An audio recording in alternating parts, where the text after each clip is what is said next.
Well, the start of school is just around the corner, and many parents are worried about the possibility of teachers going on strike. Teachers and the province have not come to an agreement yet on a brand new contract, which is where those worries come from. So we wanted to get some more information. Randy Collins is a managing lawyer with Getz Collins and Associates and joins us this morning with a bit of insight into the steps and the procedures of what we're facing. Good morning, Randy. Thank you so much for being with us. Good morning. Thank you for having me. Under Alberta's labor laws, what is the difference between a strike by teachers and a lockout by a school board? So there's a lot of confusion, especially as of late, as to what is the difference between the proposed and potential strike by the teachers and this term lockout. So what is the difference? A strike is when teachers have voted to stop working. And so that is a bargaining tactic to essentially say, if we can't come to an agreement, we're not going to go to work.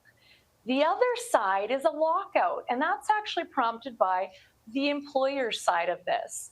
So on the other side, we're looking at the Teachers Employer Bargaining Association, and they've now made an application to lockout, which essentially says, we're not giving you the opportunity to work. So on one hand, it's prompted by the teachers, whereas a lockout is prompted by the Employer Bargaining Association. I would imagine that there must be some legal or procedural steps and timelines that have to be followed under provincial legislation before teachers are able to legally strike. Are you able to tell us a little bit more about that? Absolutely. So the question commonly that comes up is, could this happen at any time? Can teachers go on strike at any time? And the answer is no, not during a collective agreement. So that's the agreement that governs that relationship. But once that agreement ends, then the parties are now mandated to come back to the table and to try to bargain for a new agreement to get into place. So the first step is that collective bargaining process where the parties come together to try to come up with a new agreement. In the event they don't, they move towards that mediation conciliation where they try to get a third party to help them come to an agreement. If that all fails, then at that point they go to a strike vote, which has already occurred. We know that they did vote to strike. But that doesn't mean that it automatically happens. A strike vote occurs, and the teachers will have 120 days to actually initiate a strike and to go off of work. And they also have to give 72 hours notice. That's not a lot of notice, but they do have to give that notice that the strike is going to occur. During the negotiation period, there was also that cool-off period, which was 14 days. So once things have failed, a period of time to determine what those next steps would have been. And so those are the steps that need to occur, which most of them already have occurred, and the parties are hopefully coming back to that negotiation table. Okay, as a parent, I can tell you that this question comes up a lot.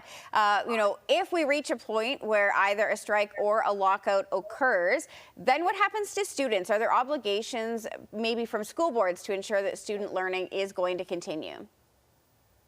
Absolutely. So children's education is always going to be paramount, and both sides are really challenged to make sure and ensure as much continuity as possible for children and their learning occurs. So sometimes they will offer different strategies, such as work to rule, which essentially the teachers will go back to school, but they only do what's mandated in their contract, no extracurriculars, nothing else, no bells and whistles. And they may also do rotating strikes where there are individuals that do come back to work on different schedules. So there are creative ways, but at the end of the day, the paramount consideration is providing education, making sure there's alternative arrangements, and trying to make sure that any kids that are at school are safe and supervised. Wonderful. Well, great insight. Thank you so much for your time, Randy. We really appreciate it. For more information, you can head to getzcollins.com. And Randy Collins, of course, managing lawyer with Getz Collins and Associates. Sponsored by Getz Collins and Associates, attorneys with modern ideas and old world values.